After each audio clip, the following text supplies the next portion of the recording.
L'association des producteurs de châtaignes des Cévennes a été créée il y a à peu près une vingtaine d'années, donc sur la volonté de quelques producteurs qui voulaient vraiment valoriser leur territoire et leurs châtaignes traditionnelles.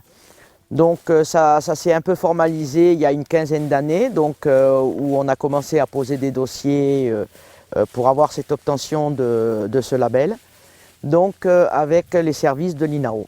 Nous avons 206 communes dans l'appellation, sur Gard, Lozère, Hérault, une commune du Tarn et une commune de l'Aveyron. Notre procédure nationale d'opposition, ce qu'on appelle PNO, devait se terminer le 1er mars 2020. Par rapport au Covid, ça a été repoussé. Nous avons terminé le 31 août 2020. Et puis, de ce fait, le mois de septembre, depuis le 24 septembre, le cahier des charges a été homologué par les services du ministère. Et donc, nous démarrons en AOC pour cette année. Et nous espérons l'appellation d'origine protégée pour la saison prochaine. Voilà, donc 2021, nous devrions être en AOP. Une appellation d'origine contrôlée ou protégée, on parle d'un produit, d'un territoire et du savoir-faire des hommes. Ce produit, châtaigne des Cévennes, que des variétés traditionnelles, va être protégé. De ce fait, elle sera valorisée. Nos exploitants pourront élargir leur gamme et vendre un peu mieux leur châtaigne. Elle va dépasser un peu les frontières de l'Occitanie. Donc maintenant, nous avons des problèmes où les gens viennent ramasser des châtaignes et puis vous les trouvez à vendre sur les réseaux sociaux, ce qui est absolument inadmissible.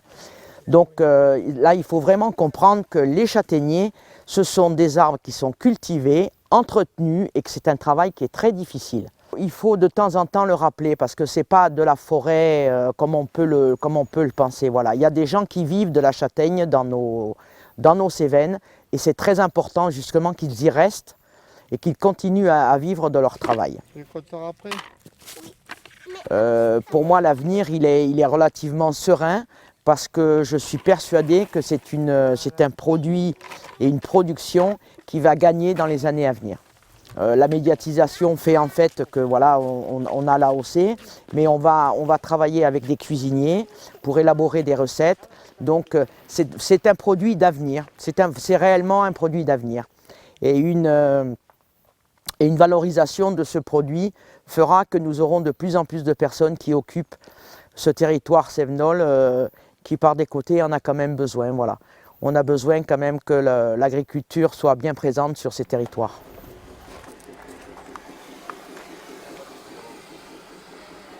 Alors moi j'ai adhéré à l'AOP depuis 2 ans, je crois à peu près, quand c'était pas encore une AOP, quand c'était la démarche qui était en cours, avec pour idée effectivement de pouvoir mieux valoriser la châtaigne et faire valoriser la châtaigneraie cévenole.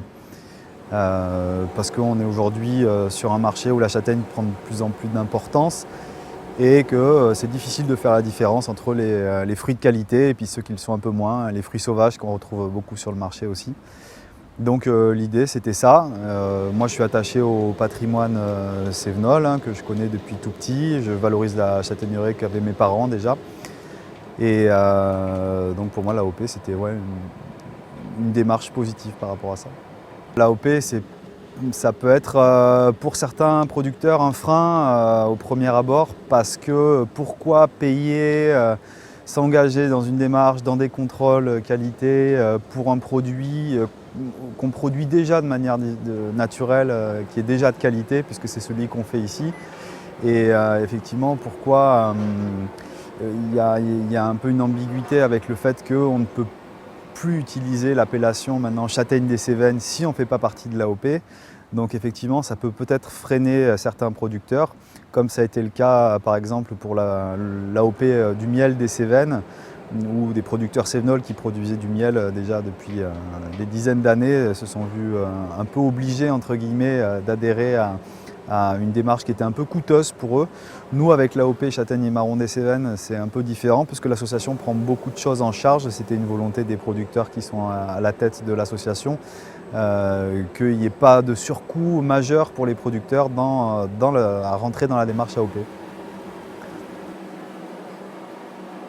Le changement climatique, on ne peut pas nier son impact, surtout sur les vieux arbres qui souffrent beaucoup de la conjugaison entre les différents parasites, maladies, le chancre de l'écorce, le cynips qu'il y a eu derrière et des étés vraiment très chauds avec peu de précipitations. Donc on voit vraiment que sur les vieux arbres, il y a un impact au niveau de la production, au niveau de la dévitalisation des branches, des cimes et tout ça.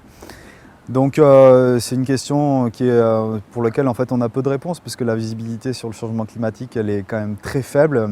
Il y a des hausses de température brutales qui sont modélisées sur les 20 prochaines années. Il y a d'autres modèles où c'est un peu moins brutal. Ce qui est sûr, c'est qu'il y aura moins de place pour la châtaigneraie fruitière dans les Cévennes.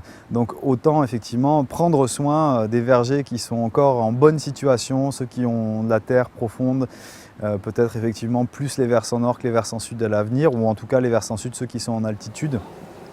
Et puis un travail très certainement sur la génétique à faire aussi, puisqu'en Europe, en tout cas sur le bassin méditerranéen, il y a plusieurs régions qui sont plus chaudes que la nôtre à l'origine, où il y a des châtaigneraies, le châtaignier est cultivé. Donc il y a sans doute un travail à faire d'importer de la génétique des zones qui souffrent déjà plus que nous, ou en tout cas les arbres sont plus adaptés à la chaleur, pour permettre de continuer à greffer sur des pieds francs mais qui soient un peu plus adaptés aux conditions climatiques changeantes. Donc c'est à mon avis une des options possibles pour continuer la castagniculture en Cévennes. Ouais.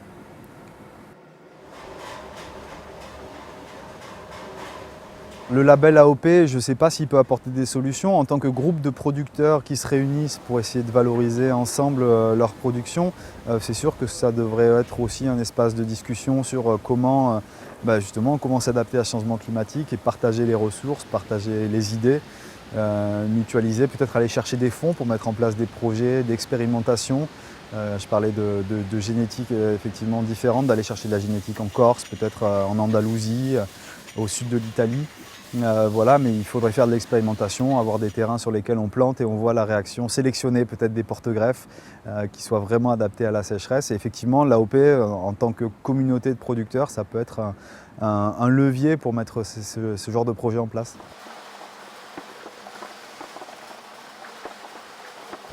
On a beaucoup de variétés sur la propriété. Les 3/4 sont des variétés traditionnelles qui rentrent dans le cadre de l'AOP.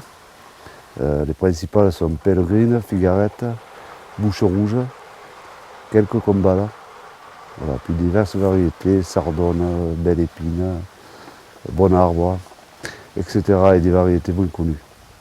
On a vendu nos châtaignes à la coopérative, puis après on a essayé de faire nos transformations, puis après on en a fait de plus en plus jusqu'à maintenant où on s'est stabilisé environ à 2 tonnes de transformés en produits châtaigne, confiture, crème de marron, marron naturel, etc. À peu près un tiers en sec, farine et châtaignon sec, et puis un tiers en châtaigne fraîche de bouche.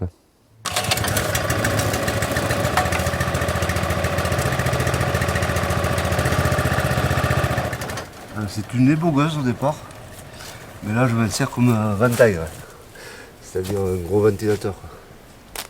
Ce qu'ils utilisaient pour séparer le blé de son enveloppe. Je suis adhérent à l'association qui demandait l'AOP depuis le début, c'est-à-dire un peu plus d'une dizaine d'années. Et nous avons fait cette démarche afin de faire un peu mieux parler de la châtaigne des Cévennes, qui n'est pas ou très peu connue par rapport à certaines régions françaises, par exemple l'Ardèche, qui est beaucoup plus connue que nous. Mais nous avons de très très bonnes variétés, de très bons fruits, et il était dommage de ne pas en parler davantage. On n'a pas le temps de les ramasser, là au moins si on a les filets, s'il n'y a pas d'accident, elle ne bouge plus. Elle ne s'échappe plus, elle se trouve le piège. Il que par terre, quand il pleut, il y a des ravinements, il y a des pierres dessus, il y a de la terre. C'est un travail qui est difficile. Mais voilà, si les gens arrivent à en vivre, ce serait bien.